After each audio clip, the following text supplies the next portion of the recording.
in a good way. So it's about time, I think, companies needed to consider this really keenly because it's evident that the education will not catch up. That's number one. Number two is that we have greatest talents in the community, and they are dispersed across the country. So it's not only concentrated in Dar, but I know good developers from Arusha, good developers from Morogoro, and across Tanzania in general.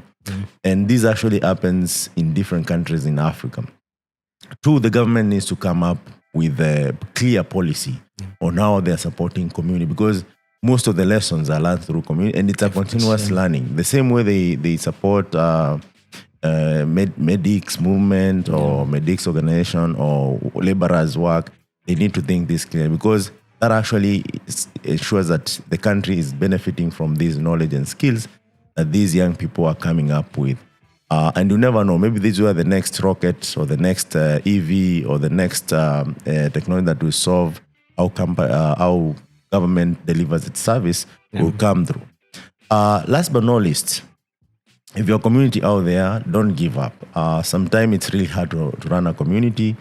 You might end up spending your own resources, but it's really worthwhile. I can tell you this because for a long time I've seen it transform people who otherwise didn't have opportunities across Africa. And right now they are really great guys who are building in the solution that we are using globally every day. So it's really, really worth it. And I celebrate you as Michael Kimathi. So Paul, that's a message I wanted to deliver. Different people will be listening to us and those who are listening to us online. Now, here in Dar, you have Buni Hub, you have the community. What was your biggest challenge to keep it going? So part of the challenge was, again, getting support from other stakeholders.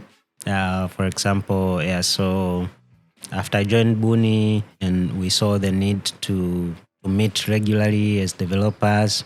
And before that, Google had initially started the Google Developers Community, but it was shaky. So I took a role to volunteer and revive the Google Developers Community.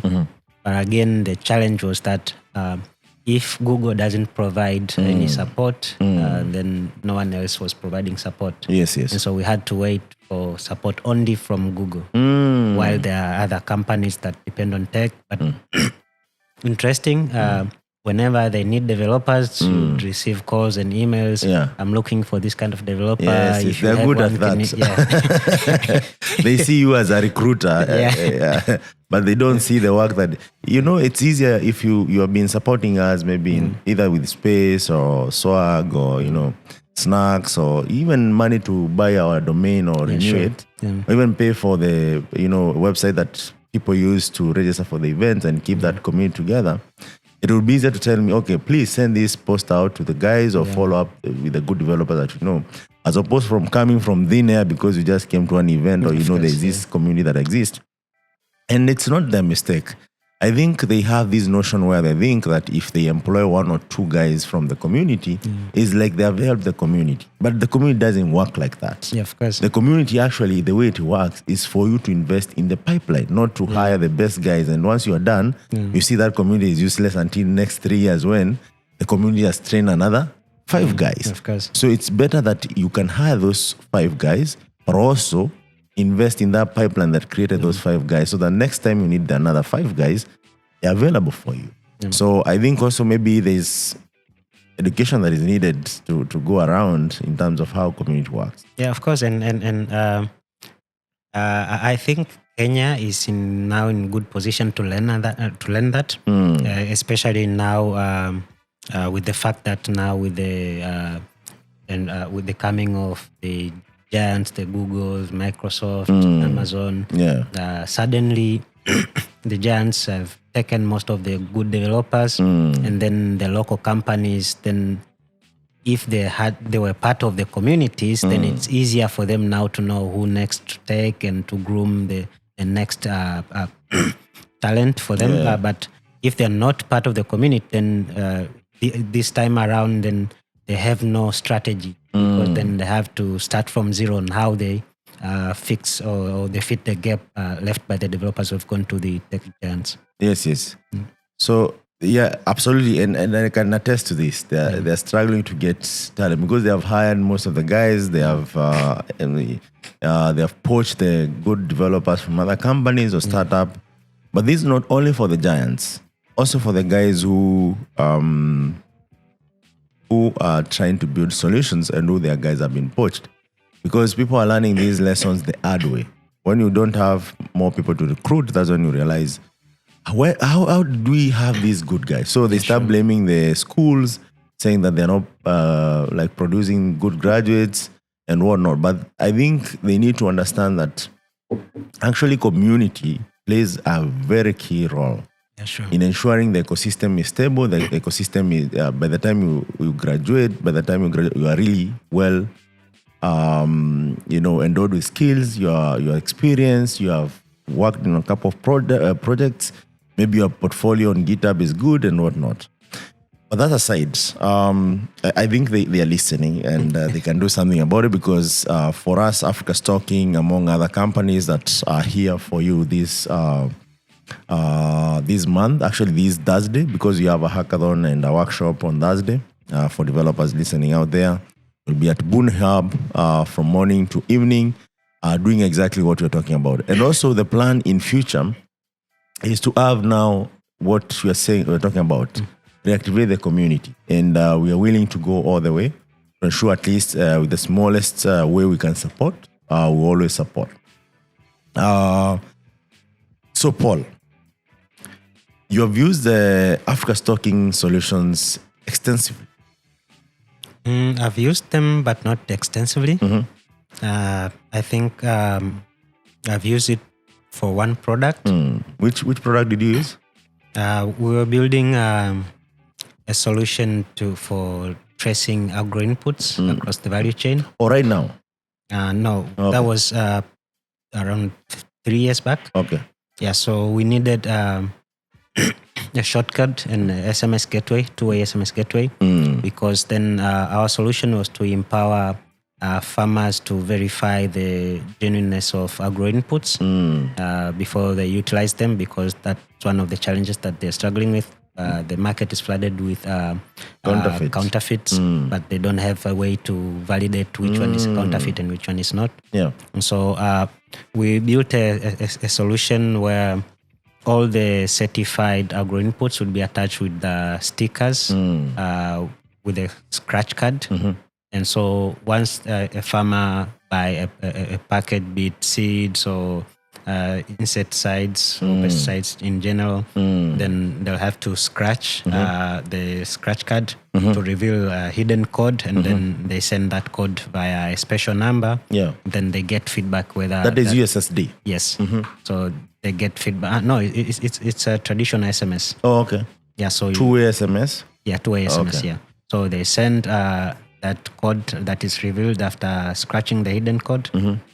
And then they get feedback on the details of the product, and if it's not genuine, then they get feedback That doesn't exist in the database. Yes. Sounds actually it's a simple solution, but it goes a long way to ensure that the farmers are getting the right, farm inputs. Yeah.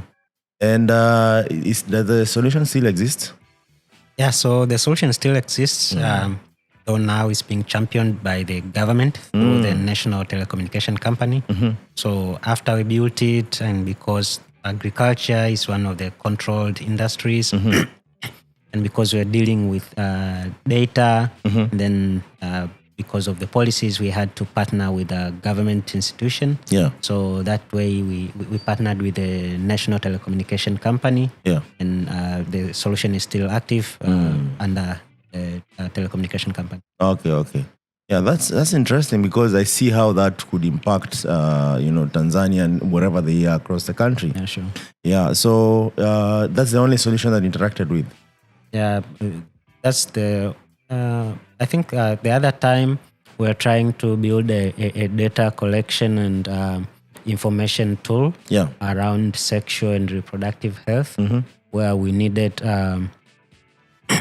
to collect data, and also we needed to push information to the community. So it was a mix of USSD and SMS.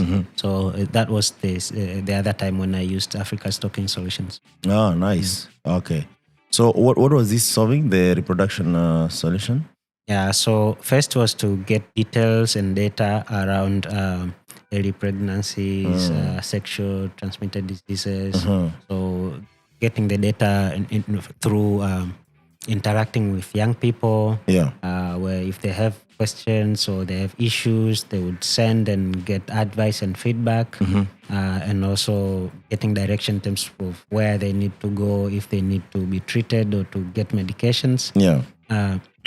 So that way we could both collect data and also inform the community around sexual reproductive health. Oh, nice. So still exists? The solution still exists? Or was it unfortunately, a short period of time? It was part of a UN project, but now it's not active. Oh, it was commissioned just to get that data and... The challenge was to get a sustainable model that does not depend on grants.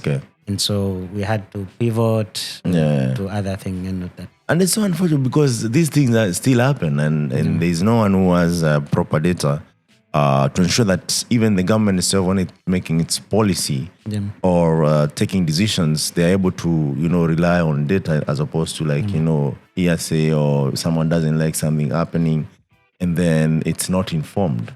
But nevertheless, that sounds like a good solution that you built. Did you build this while in the community or did you build this after, you got a job and then you transitioned to the industry? It was after I transitioned to the industry, but I was still part of the community. And around that time, I was leading the Google developers community. So even most of the activities I would do with colleagues who are also part of the community. Yeah. Oh, nice. So it could be one way of generating some revenue for the community and what you are doing day to day. Sure. Nice. So do you think companies should come with a project specifically targeted to be done by the community, at least even to raise funds if they don't want to maybe sponsor? Like what I think, I don't know if GitHub has been really big proponent of communities until they were acquired by Microsoft. Yeah. And Microsoft, if you're listening to me, please, community is what built GitHub, not the other way around. Yeah. And I don't know, GitHub actually totally understood this. And I'm saying this from my own interaction with GitHub. And I like what they're coming up with. There's another event we have in Nairobi. They're launching GitHub sponsors, which actually, as an open source developer, you get paid to maintain this might change the dynamics, but still, you cannot ignore the community as it's formative and how it works. So you need to find a way to streamline that process. And not only GitHub, because you see one company can do so much. All the companies that are in tech, it's about time that we took this as a serious, engagement, to ensure that the ecosystem grows. That said, now, how did you transition now from the community? Because now you're doing projects, right? Yes. You're more experienced in coding. You used to code using which languages? Yeah, so most of the time I used to code PHP. Yeah. So, scripting language.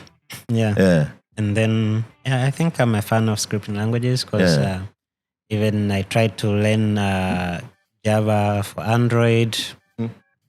I decided to quit and then went and focused on only web technologies. And then later I started doing Python, most focusing on data. Yeah, which is fun. How long did you do that? So I think for about 4 years, I was doing more PHP and web-based languages, JavaScript and so on. And then I started being interested on crunching numbers. And so I had to start learning Python. And also, fortunately, I got an opportunity to join a postgraduate study, which was a more practical course around industrial industrial IoT. Which year was this? Or are you still going? This was on with it? 2018. 2018, okay. Yeah, so I joined a course which was about industrial IoT, which is a blend of data science, machine learning, and IoT at an industrial level. Yeah. Oh, nice. So you transitioned now from that to now full-time job, or? Yeah, so after that, I started just consulting around that area. And that was because also prior to that, I was doing coding, but also I was doing innovation consulting. Yeah. Yeah, so it was a blend of coding Both, and yeah, consulting. yeah. And if it's innovation consulting and then it translates to be a project, then you there is a easier transition because you understand the whole process. Yeah. So so the way I got into product management, on the innovation consulting, I was interacting very much with startups and stakeholders in the innovation ecosystem. Yeah. And also interacting with startups, I could also work with them on their technical solutions and it advising them, helping them when they struggle. And then also with data science knowledge, and then I could have the aspect of data and the business side, a bit of the tech solutions, and so it was easier for me to blend all the experiences and backgrounds around problem solving to technical know-how of building products now into one thing. Now, product management, managing the overall scope of the product. End to end. Yeah. So let me ask you this, Paul. What's the importance of the importance of innovation in coding? Yes, so the importance of innovation is because first technology or code more of a tool. So it's like you want to farm and the end result is the yield, but then you need a hoe or a tractor. So for the hoe or for the tractor to be valuable, it needs to be doing something that leads to the expected yield. Yes. The same for technology and code. They are just tools and enablers helping to build a solution, which a solution or a product is basically a packaging of value. So let's say if to me all I want is to be able to buy, let's say, a phone while I'm seated here, then the technology behind the e-commerce and logistics to deliver is just an enabler. The value is me, the convenience I get on buying that's the what phone. you buy, or that's what you actually pay for. Yeah. And so that way, innovation because helps you now to understand the people you want to serve, what they're struggling with, how the best way to package that solution. Then it adds value to the technology because technology itself is just a tool, and if a tool doesn't have a reason to be used, then it doesn't make sense. So it's the same way of saying, like, if you can write code but you can't solve problem, it's really no here, no there. Yes, sure. So how do you make sure that you are up to speed with how to solve problems or how to break down problems, small pieces that are solvable, according to your experience? Yeah, so first it starts with why are you even coding whatever you're coding? Because having the sense of why will drive you to why it's important for you to do that. Who are you affecting with what you're doing? What's the end result, or what's the value that you'll offer with what you're doing? And that also will guide you in terms of now how or the best way to package that in terms of code. Even choosing a stack it should be driven by the problem at hand and who you're serving and the experience you want to deliver, and not just merely a thing of interest that because I like Python, then I just want to code in Python. It should be driven by why I'm doing what I do, and if that thing requires Python, then that should be the reason to do Python. That makes a lot of sense. And there's another thing that has been going on, and especially with the engineers. So you find someone is just maybe gets into the job as entry engineer or junior engineer, but they can't understand how do they grow to be product managers. How is that process? Yeah, so The first process, or even do they need to grow? Because there are guys who want to just write code, solve problems, and as long as maybe they are paid well or the package is well or they are solving problems, they don't want to stop coding. There are people who I've met who are just, I don't want anything else. I just want to code. That's it. yeah, it's not bad to focus on one thing, but also it's good to grow and also considering the changes even with our bodies and with time. Where let's say you as you get old, you can't stay overnights anymore. Then you need to be doing something else, and it's good to do something that is related to whatever you've been doing for the past years. And that way, you need to sort of have a career path. And in tech, product management is one of the growth paths from being a developer to now managing the scope of the products, which gets to the level even where all you have to do is to think and then direct others to do. Yeah. So, is it possible to graduate and just be a product manager?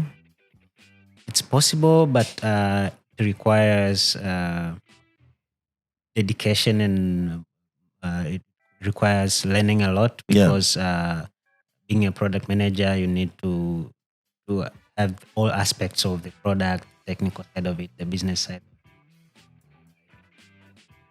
problem space, and also it's advised or that at least you work on a product that is the domain that you are experienced with. So let's say if you're building a health tech without prior knowledge or even experience in health sector, then it's hard for you to even build a valuable product around health. And so yes, while you can just graduate and become a product manager, books and the how to do it, but also there's an aspect of experience and understanding and even coming across such kind of problems where you have a track record of solving such kind of problems. It makes it easier to build products. It becomes more realistic. Yeah, of course. Because you can see end to end and you have also experienced the same. Yeah, so let's say Paul. There are guys who believe that, once a coder, you should always code. Right?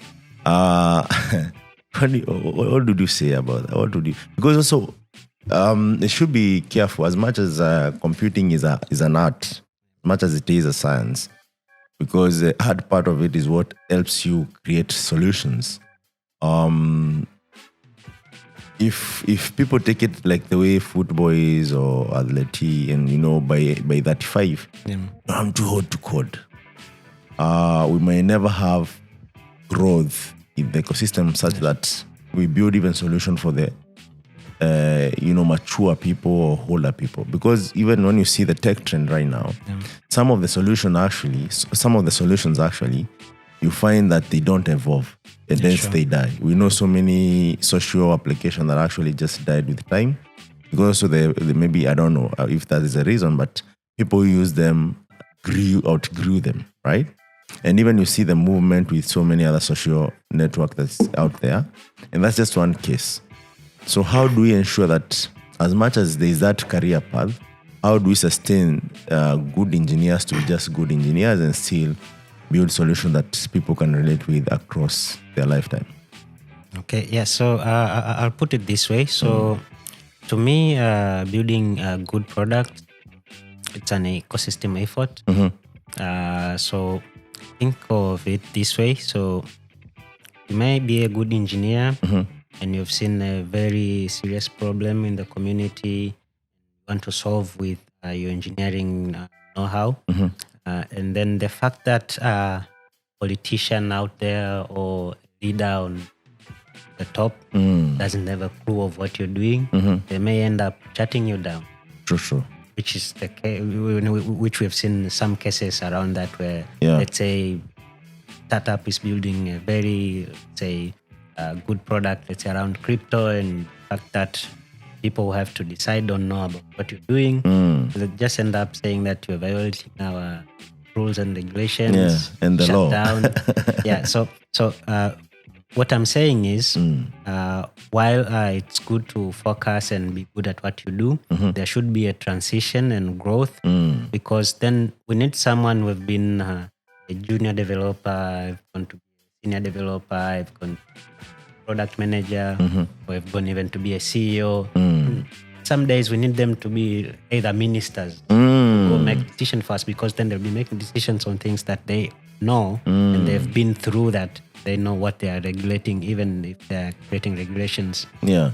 Because if we say we just focus, then we just want to be developers, don't grow, and we don't produce people who go into other levels of decision making, then even our efforts will be hard to bring the desired value or the desired impact, because there are levels where we need someone else to decide for us, and so we need people to grow and reach those levels. So are you saying engineers should run for office? Not or should consider running for office? Not necessarily, but what I'm trying to say is that we need people who know and have experience of the engineering aspect in all levels of work, whether in private entities, even in the government. Yeah. No, I mean, it makes sense that way. And I think that brings me back to something else I'm trying to achieve using, these podcasts. Mindset, because also mindset determines what we think is the priority. So our mindset has been set in a way that we think the only way you can enact change is when you're in power or when you're in politics and whatnot. And I'm not watering down that being in politics or being in leadership positions like executive and whatnot determines a lot of things. But we have seen people who have changed the status quo just by building a solution that disrupts the world at whatever age. Actually, even I don't think anyone would even consider them twice if they ran for office. But through the solution, they are so powerful in a way that the whole world has changed the way it thinks about its youth, its economy. Right now, people are making billions in TikTok. Yeah, sure. Who would have thought that? There's a 22 guy called Kwame from Ghana, but he lives in Italy. Is one of the most followed person on TikTok. He lost his job during Corona, and I'm sure maybe if he had applied, I don't know if he applied, no one would have considered him. And imagine, doesn't say anything, he doesn't do anything, he just communicate without saying anything. Yeah. So when we think about those dynamics, and that's the beauty of tech actually. As tech guys, guys who are in the ecosystem, we should be able to know that it's not only in the office. Because right now I know guys who are paid more than the president as you speak, and they're living here in Africa. But before that, before tech, people could only even dream of being paid half of what these leaders are paid through running for office, being corrupt, or doing some dirty deals, and all that kind of stuff that actually destroys the planet Earth. And this is not only in Africa, but across the spectrum. So I think it's about time that we started looking at these problems in a different way. The way for me I look at them is that our biggest problem is the poverty and corruption. Yes. And one is like they feed into each other. And the only way to escape these two is to ensure that we are financially stable, we are socially stable, and we are economically stable. And this cannot only be defined by money. It also is defined by the solution that we build for kings, for our brothers and sisters to use. Like what you started with the agri-tech. That doesn't mean that you have to know how tech works. But if you use that, can save you a lot of problems by using the wrong inputs. So it can improve the yields, improve food security, avoid people dying because of poisoning and whatnot. So when you think about it, you didn't have to be, even maybe no one knows you, whoever used that solution, right? But you're able to change a lot of people's life. Now the government adopted it. So you find that good tech starts with the innovators and then the leaders who ignore you and try to shut you down. When they see the value, they take it and run with it.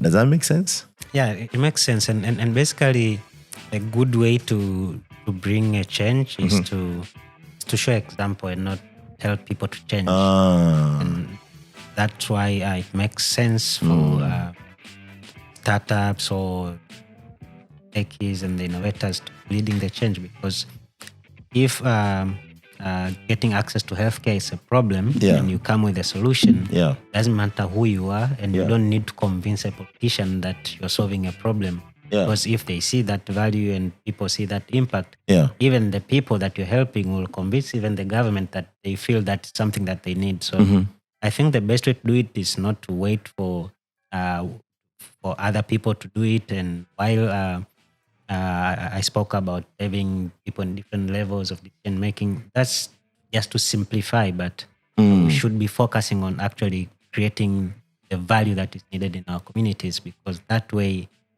it will influence even the decision making. Yeah. So absolutely, and it takes, and I would challenge you again to invest back in the community.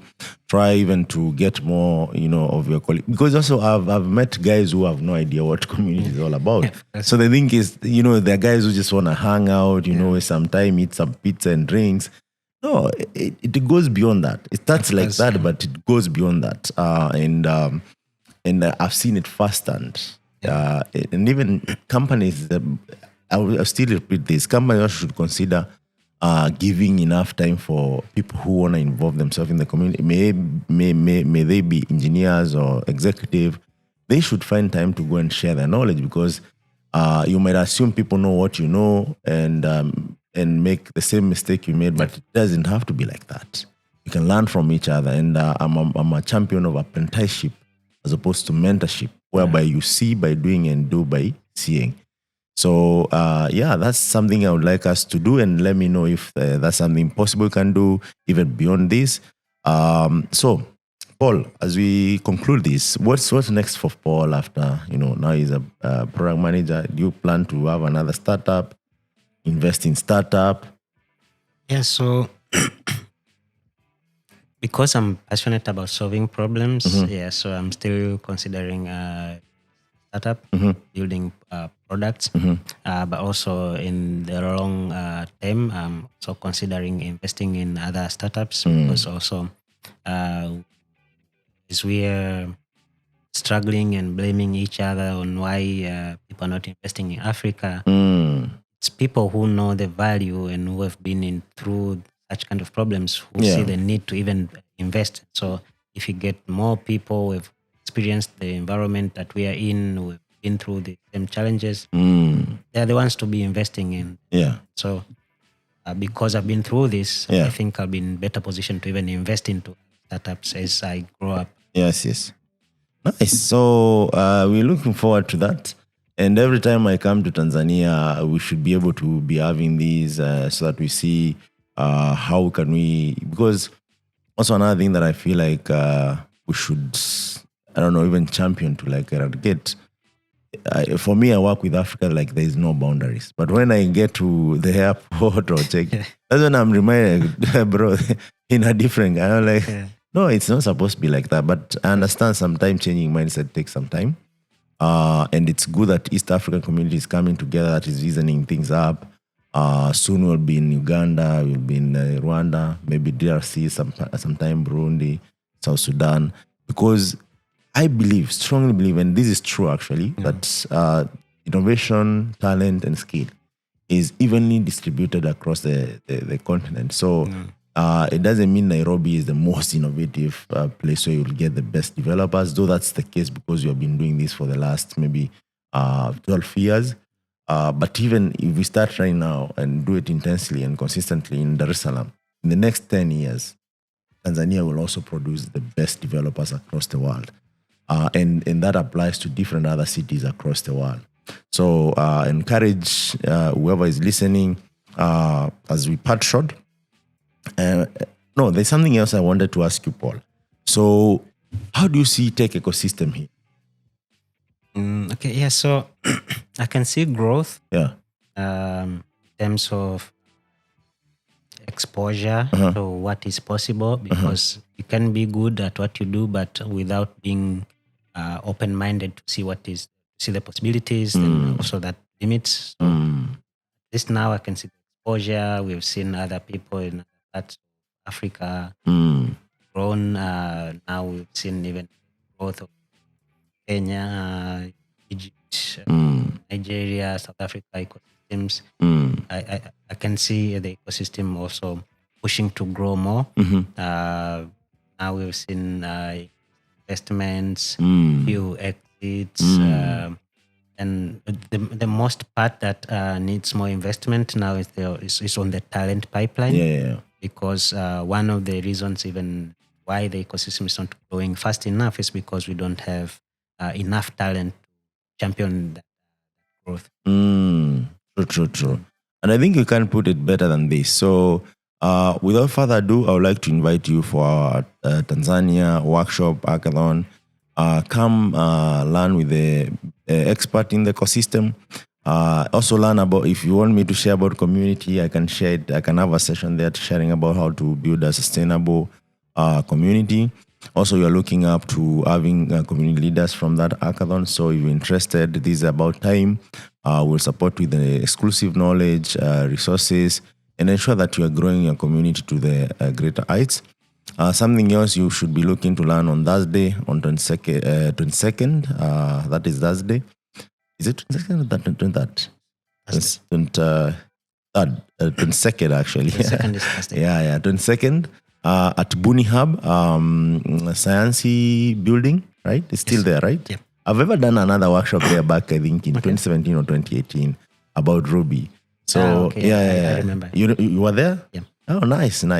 So that's something else you would like to start here with the Africa Ruby community. It has grown actually. So also come learn about team and collaboration tools. That is Atlassian tools. They would also want to have a community here. And Africa Stocking, one and only.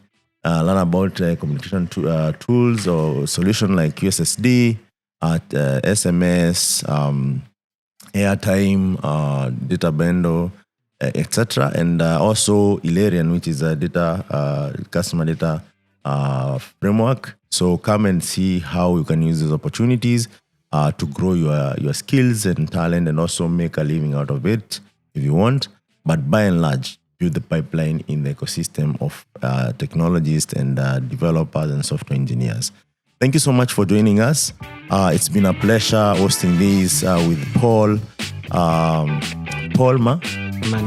Mandele. You know, I'm tempted to say Paul Mandela.